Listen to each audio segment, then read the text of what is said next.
નમસ્કાર ખેડૂત મિત્રો, મારું નામ છે અલ્કેશ પટેલ અને આપણી યુટ્યુબ ચેનલ છે ખેતીની વાત મારું ગુજરાત. આપણી દુકાનનું નામ છે Hindustan agro seeds Kalavad, proper Kalavad, જિલ્લો જામનગર, તાલુકો કાલાવડ.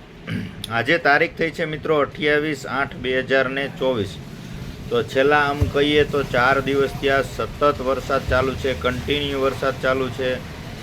સરેરાશ આ બાજુના જામનગર જિલ્લાના આપણે આજુબાજુના ગામડાઓનો જો વાત કરીએ તો 15 થી 20 ઇંચ જેટલો વરસાદ નોંધાઈ ગયો છે. ટૂંકમાં અલગ અલગ એરિયા, અલગ અલગ આજુબાજુના ગામડાની જે વાત તમને કરું તો સરેરાશ 10થી લગાડી અને 20 ઇંચ સુધીના આંકડા અત્યાર સુધીમાં 4 દિવસના નોંધાઈ ચૂક્યા છે.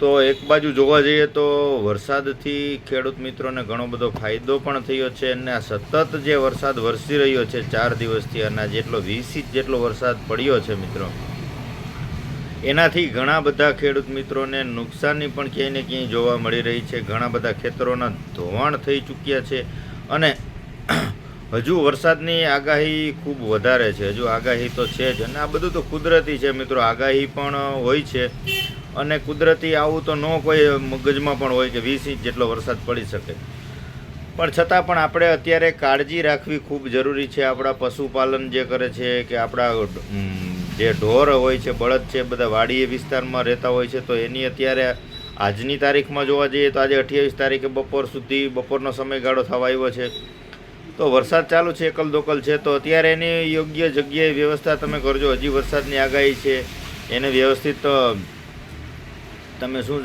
ચારો મળી શકે એવી કંઈક વ્યવસ્થા કરજો, અથવા કોઈ એની જગ્યાએ સેફ જગ્યાએ રહી શકે એવું તમે સ્થળાંતર કરજો. તમે પોતે વ્યવસ્થિત સેફટીમાં રહી શકો એવી જગ્યાએ રહેજો મિત્રો.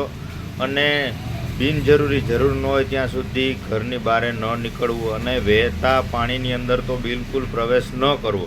વધારે પડતા વરસાદ પડી ગયા છે, તમારા જાણીતા રસ્તા છે, તમને ખ્યાલ હોય કે આ રસ્તે આપણે આટલા પાણીમાં નીકળી શકીએ છીએ, એ રસ્તે પણ નીકળવાનો બિલકુલ પ્રયાસ ન કરશો, કેમ કે રસ્તાના પુલના ધોવાણ થઈ ચૂક્યા હોય, તમને અંદાજ ન હોય કે આપણો આ પુલ ધોવાઈ ગયો છે અને તમે જે જૂનો જે રસ્તો હોય, જૂનો જે તમે ચાલતા હોય એ મુજબ તમે ચાલો અને આગળ જાઓ ને રસ્તો ધોવાઈ ગયો હોય તો ક્યાંય ને ક્યાંય ખોટી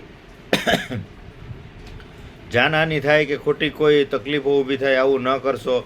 શક્ય હોય તો જરૂરી બિનજરૂરી બહાર નીકળવાનું ટાળજો અને પાણીમાં તો બિલકુલ પ્રવેશ કરવો નહીં. હજી આગાહી છે તો તમે તમારા ઘરમાં સેફ રહેજો, વ્યવસ્થિત રહેજો. આપણા પશુઓને પણ વ્યવસ્થિત સેફ રાખી અને એની પણ થોડીક વ્યવસ્થા થાય એવું તમે વ્યવસ્થા કરજો. અત્યારે નુકસાનીના આંકડા અત્યારે કોઈ અંદાજ નહીં લગાવી શકીએ આપણે. એકદમ વરાપ નીકળ્યા બાદ જ આપણે ખબર પડશે કે આપણા પાકની અંદર શું નુકસાની થઈ છે, કેવી પ્રકારની પરિસ્થિતિ ઊભી થશે. મગફળી છે તો એની અંદર સફેદ ફૂગના પણ એટક ખૂબ વધશે. કપાસ છે તો એની અંદર લીલા સુકારાના પ્રશ્ન પણ ખૂબ જોવા મળશે.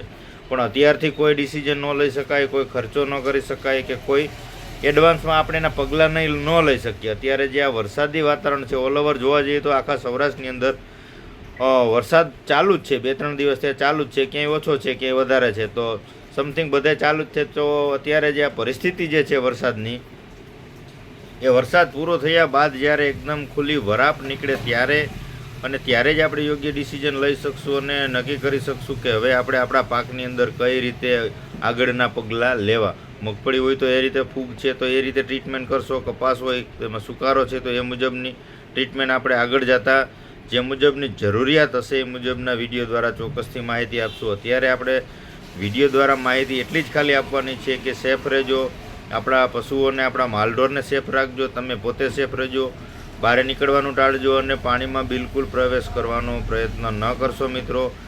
ભગવાન દ્વારકાધીશ બધાની રક્ષા કરે, બધાનું ધ્યાન રાખે એવી આપણે એમને પ્રાર્થના કરીએ.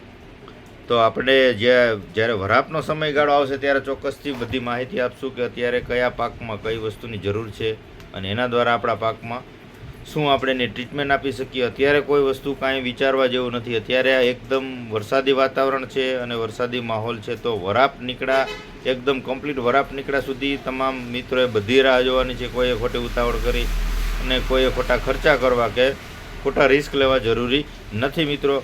આગળના વિડીયોમાં આપણે ચોક્કસથી માહિતી આપણે પહોંચાડતા રહીશું. કઈ જગ્યાએ કેટલા વરસાદ છે તમે કોમેન્ટમાં જણાવજો. આપણી ચેનલને સબસ્ક્રાઈબ કરજો મિત્રો અને જ્યાં પણ